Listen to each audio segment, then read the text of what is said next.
Hello friends, मैं प्रीति Sharma YouTube के पढ़ो पढ़ो चैनल में आप सभी का स्वागत करती हूँ।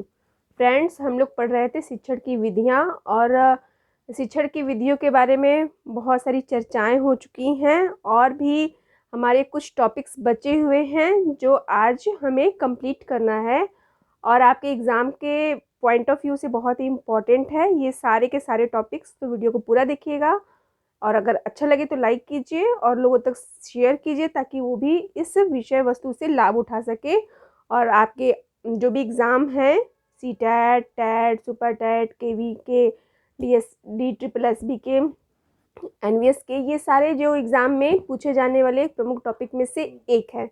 तो चलिए स्टार्ट करते हैं। तो देखिए, अभी तक हमने बहुत सारी विधियों को पढ़ा जिसमें आपके आगमन विधि, निगमन विधि, विश्लेषण विधि, संश्लेषण विधि, मांटेस्टी विधि, ठीक है, और जो है और भी विधियों को पढ़ा। और आज हम पढ़ेंगे अनुकरण विधि, भाषा संसर्ग विधि, व्याख्यान विधि और आपके किंडरगार्टन विधि। ठीक है, तो आज इस विधि के माध्यम से आज ये हमारी क्लास शिक्षण की विधियों में से कंप्लीट हो जाएगी। तो चलिए देखिए, अनुकरण विधि जिसे सिमुलेशन विधि या मेथड कहते हैं, ठीक है, सिमुलेशन मेथड के नाम से ये जाना जाता है। अब देखिए इस विधि में क्या कहता है कि ये जो अनुकरण मतलब कि नकल करके सीखना। अब इस विधि में बालक क्या करता है, अपने शिक्षक उसका आदर्श होता है, वो उसका अनुकरण करता है, अनुकरण करके वो लिखना, पढ़ना और व्याख्या करना सीखता है। तो ये विधि यही कह रहा है कि बालक शिक्षक का अनुकरण करके लिखना, पढ़ना और नवीन रचना करना सीखता है। इस विधि के माध्यम से बालक शिक्षक के उच्चारण को सुनकर वाचन करना सीखता है। अर्थात शिक्षक जब भी वाचन करेगा तो क्या करेगा, शुद्ध उच्चारण को ही अपनी भाषा में प्रयोग करेगा और उस शुद्ध उच्चारण को बालक भी अपने कह सकते हैं कि अपने व्यवहार में शामिल करेगा। अर्थात पहले शिक्षक बोलता है, फिर बच्चे उसका अनुकरण करते हैं। इस विधि के आधार पे ही शुद्ध उच्चारण को ही भाषा शिक्षा का सर्वश्रेष्ठ गुण माना जाता है। ठीक है, तो ये है आपका अनुकरण, मतलब कि नकल करके सीखना, अनुकरण करके सीखना शिक्षक के द्वारा। अच्छा, ये जो विधि है इसमें एक चीज़ बताना आपको हम भूल गए हैं कि ये विधि जो है शिक्षक केंद्रित विधि होता है। शिक्षक केंद्रित विधि जो है ये विधि कहलाती है। ठीक है, क्योंकि शिक्षक यहाँ पे केंद्र बिंदु है, शिक्षक का अनुकरण बालक करता है। ठीक, आ जाइए, अब आ जाते हैं भाषा संसर्ग विधि में। भाषा संसर्ग विधि अर्थात लैंग्वेज जो हमारा क्या है, लैंग्वेज पे आधारित होती है। यह एक व्याकरण शिक्षा की विधि है। ठीक है, व्याकरण शिक्षा पे आधारित ये विधि है या इसे व्याकरण शिक्षण विधि के नाम से भी हम जानते हैं। ठीक है, तो एग्जाम में जैसे अभी कभी भी आपको पूछ लेता है कि व्याकरण शिक्षण विधि क्या है, तो आपको कंफ्यूज नहीं होना है, आपको अच्छे से बताना है। जब आप पढ़े रहेंगे, देखे रहेंगे तो आप समझ जाएंगे कि भाषा संसर्ग विधि को ही व्याकरण शिक्षण विधि के नाम से जाना जाता है। आ जाइए, ये देखिए अब ये विधि कह क्या रही है, तो यह एक व्याकरण शिक्षण की विधि है। इस विधि को अव्याकृत विधि के नाम से भी जाना जाता है। तो देख रहे हैं कि एक विधि को 3 नामों से जाना जाता है, भाषा संसर्ग विधि के नाम से, अव्याकृति विधि और व्याकरण शिक्षण विधि के नाम से जाना जाता है। तो ये आपको याद रखना होगा, एग्जाम में वो आपको कंफ्यूज करने के लिए क्वेश्चन को घुमा के भी पूछता है। तो इसलिए आपको इसका इंग्लिश जो है ना, किसी भी टॉपिक का इंग्लिश जानना आपके लिए बहुत जरूरी है। इंग्लिश वर्ड को उसको आप लोग देख लीजिएगा, ताकि अगर वो हिंदी में किसी भी तरीके से किसी भी नाम से अगर वो पूछता है तो आपको इंग्लिश जब देखा रहेंगे आप, इंग्लिश के उसके जो प्रोनाउंसिएशन है या हिंदी इंग्लिश के जो उसके वर्ड्स है उसको आपको देखना बहुत इंपॉर्टेंट है। तो आइए देखिए ये क्या कह रहा है कि इस विधि में रचनाओं के माध्यम से व्याकरण का ज्ञान देना होता है। अर्थात जो भी रचना होते हैं, रचना के माध्यम से बालकों को क्या करना होता है, व्याकरण का ज्ञान देना होता है। ये जो विधि है ये प्राथमिक कक्षाओं हेतु बहुत ही उपयुक्त विधि है, क्योंकि यह भाषा की शुद्धता का प्रयोग पर बल देता है और इस विधि के द्वारा छात्रों को अच्छे लेखन की पुस्तकों के माध्यम से व्याकरण का ज्ञान दिया जाता है। अर्थात ये लेखन रचनाओं पे विशेष बल दे रहा है और इसी के माध्यम से बालक जो है व्याकरण का ज्ञान क्या कर सकता है, आसानी से सीख सकता है। तो ये हमारा कह रहा है भाषा संसर्ग विधि। आ जाइए देख लेते हैं, एक बहुत ही महत्वपूर्ण विधि है जो जिसे किंडरगार्टन के नाम से भी जाना जाता है। इस जो है इसे इंग्लिश में किंडरगार्टन मेथड ही कहते हैं। इस विधि के जनक जो हैं जर्मन मनोवैज्ञानिक फ्रोवेल हैं। फ्रोवेल किंडरगार्टन विधि के डेवलप करता है या जनक हैं या प्रतिपादक हैं। ये बहुत ही इम्पॉर्टेंट है, जैसे मारिया मॉन्टेसरी वाला बताया, मॉन्टेसरी विधि और फ्रोवेल विधि। तो इसको आप लोग बहुत ही ध्यान से रखिएगा। डाल्टन विधि को भी बहुत ही इम्पॉर्टेंट है आपके क्लास में।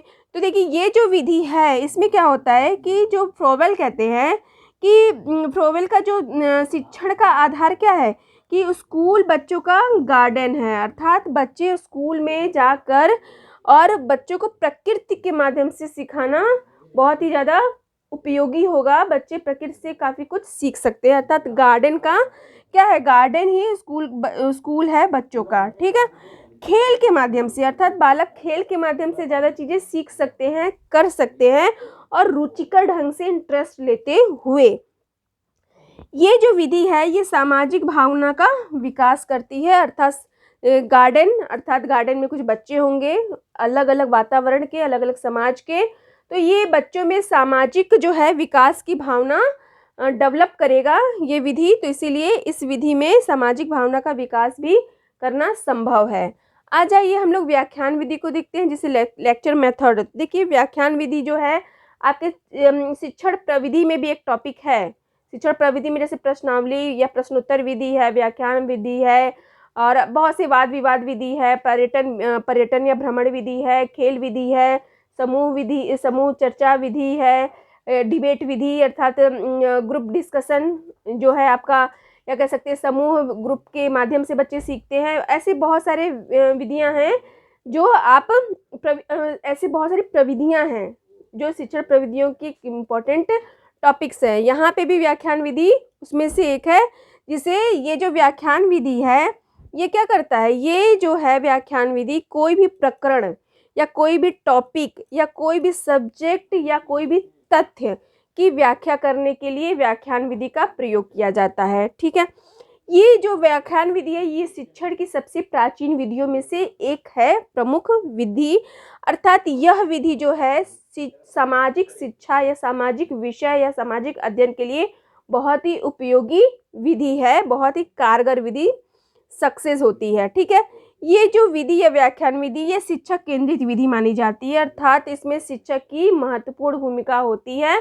शिक्षक के द्वारा विषय वस्तु का व्याख्यान किया जाता है बहुत ही विस्तृत रूप से, बहुत ही कह सकते हैं कि विस्तार पूर्वक अपने व्याख्या के द्वारा शिक्षक विषय वस्तु का ज्ञान बालकों को देता है। ठीक है, इस विधि में मेमोरी लेवल के शिक्षण अधिगम कराए जाते हैं। अर्थात ये जो विधि है इस विधि का मेन उद्देश्य क्या है कि बालकों को मेमोरी लेवल तक की शिक्षण अधिगम कराया जाए या मेमोरी लेवल तक का, ये मतलब क्योंकि स्मृति में विषय वस्तु के जो भी मेन जो है उद्देश्य है, मेन जो उसका विषय वस्तु क्या कह रहा है, ये बच्चों को स्थायी रूप से उनकी मेमोरी में स्थापित हो जाना चाहिए। ये विधि उस पर बल देता है। अर्थात पाठ्य वस्तु या विषय वस्तु पर विशेष बल देने वाली ये विधि है व्याख्यान विधि। तो आज हमने जो है शिक्षण की विधियां के सारे टॉपिक्स क्लियर कर लिए, पढ़ लिए, समझ लिए। तो इसमें आपको बहुत सारी चीज़ें ध्यान देने योग्य हैं और ये एग्ज़ाम में इसमें से क्वेश्चन पूछता है कि इसके प्रतिपादक कौन थे, इसके जनक कौन थे इस विधि के, इस विधि में ये किस पे आधारित विधि है, शिक्षक मतलब किस केंद्र बिंदु पे आधारित है, शिक्षक पे आधारित विधि है या छात्र आधारित विधि है, यह विधि में कौन कौन सी जो है क्रियाकलाप का, एक्टिविटी का, कौन कौन सी उसमें जो है मेथड का प्रयोग किया जाता है और इसका उद्देश्य क्या है, ये बालकों के लिए कितना उपयोगी है। शिक्षक जो है इन विधियों के माध्यम से किस प्रकार अपनी शिक्षण अधिगम प्रक्रिया को और भी ज़्यादा प्रभावशाली बना सकता है और बच्चों को क्लासरूम में बैठे रहने के लिए कह सकते हैं कि उनके अंदर इंटरेस्ट उत्पन्न कर सकता है। ठीक है, साथ ही साथ जो है ये विधियों का हम अगर शिक्षण में समावेश करते हैं तो हमारी शिक्षा और भी ज़्यादा सरल, स्पष्ट, सुगम और स्थायी व सजीव हो जाती है। ये जो विधियों का जब हम प्रयोग करते हैं तो अलग अलग कक्षाओं के लिए, अलग अलग स्तर के बालकों के लिए उनकी आईक्यू को, उनकी आयु को, उनके स्तर को, उनके वातावरण को, उनके सामाजिक वातावरण को, उनके मतलब कह सकते हैं कि समग्र जो है मनोरूप को देखते हुए अपने अनुसार शिक्षक अपने अनुसार, अपने विषय वस्तु के अनुसार, अपने स्तर के अनुसार इन विधियों का प्रयोग करता है शिक्षक को अच्छा, सफल और स्पष्ट और आकर्षक बनाने के लिए। तो आज ये विषय अर्थात ये टॉपिक शिक्षण की विधियाँ या टीचिंग मेथड कंप्लीट हुआ। अगले हम नए टॉपिक के साथ आपके सामने प्रस्तुत होंगे, तो चैनल पे बने रहें। और बहुत ही इम्पॉर्टेंट ये जितनी भी CDP की क्लासेस हैं आप सबके लिए बहुत ही इम्पॉर्टेंट है। आप इसे अच्छे से देखिए, समझिए और लोगों तक शेयर कीजिए जिससे वो भी इस विषय वस्तु से लाभ प्राप्त कर सकें और उनके भी जो भी एग्ज़ाम में बैठ रहे हैं तो अच्छे से अच्छे नंबर वो प्राप्त कर सकें। तो चैनल पे बने रहें। नमस्कार, धन्यवाद, जय हिंद, जय भारत।